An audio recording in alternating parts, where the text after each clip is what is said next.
Morning, my Hebrews and Shebrews. It's the Oilfield Disciple. Got a few things I figured I would discuss this morning on this cold, nice, balmy 34-degree day. Um, so, when studying the Bible is what we're going to look at today. Cultural understanding, churchianity's understanding, and how we can get so far off course. And so, we're going to look at that this morning and see what that looks like. And so I'm going to flip the camera around. I hope this message will bless you, encourage you, and even frustrate you. Go look this stuff up for yourself. Uh, Definitely look this up for yourself because this is where we were at. Last night in our study, we were looking at um, what's it mean to take the Lord's name in vain. And so those are the things I'm going to hit on this morning. And like I said, I hope this message will bless you, encourage you, and frustrate you. I'm sure it will. It's going to frustrate you quite a bit. All right.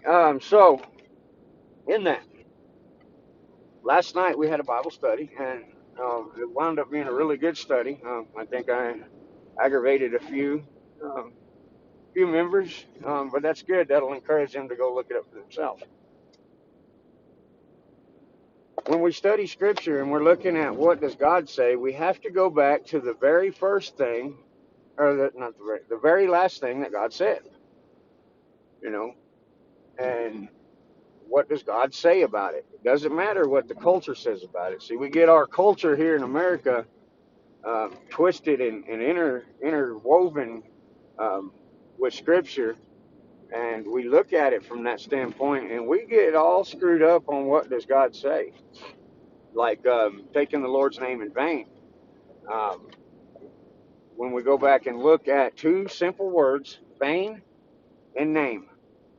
Well, if we go back and look up the word name um,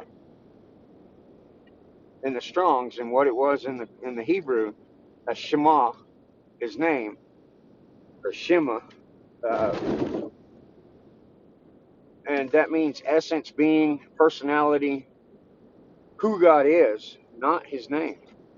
Vain is worthless, pointless.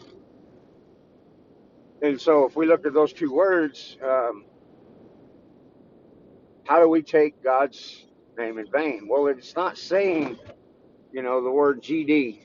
Um, I know that we are to refrain from that because most people are ignorant of words, and because the culture has said that is bad, then they automatically associate that with taking the Lord's name in vain. But that is not taking the Lord's name in vain. Taking the Lord's name in vain is not doing His commandments, um, living out a life that is not what God commands us to live out.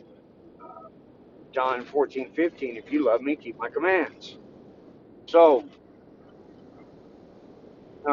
but if you ask anyone in the church today, what is it to take the Lord's name in vain? They'll say, "Oh, don't say that word GD. You know, don't cuss." Well, what is cussing? What is cursing? Because this culture has said that the F word is unacceptable. We don't, that's cursing. The word shit, damn, hell, bastard. Bastard's in the Bible. Um, damn is in the Bible. Hell's in the Bible. So why are those curse words? But it's taboo to say it in the church building. Why? Because we've set our own morality clause here in this culture. And so, but what does God say about it?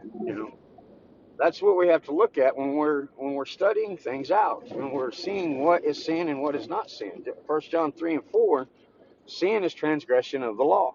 What law? His law. Where's it at? First 5 books, the Torah, Genesis, Exodus, Leviticus, Numbers, and Deuteronomy. So, Sermon on the Mount. Go see what Jesus said. He didn't change anything. Um, he expounded on a few things and not complicated. He made things harder in a few instances, but he didn't take away or change anything. But we would like to say in this culture that, Jesus nailed it to the cross. Get out of here with that. Uh, sexual immorality. You know, when I teach on homosexual sin, um, I put heterosexual sin in there as well. It's the same. There's no differentiate. God does not differentiate. The Lord, Elohim, does not differentiate sexual sin. Sexual sin is sexual sin. Um, what constitutes marriage? You know, one of these days I'm going to do an in-depth study on here with you guys on what constitute marriage in God's eyes, and it is not this European, Greco-American idea of stand before the pastor or the judge and get this piece of paper that says I now join you by the state. The state ain't got nothing to do with it. You know, we've allowed the state to come in and be a part of our marriages.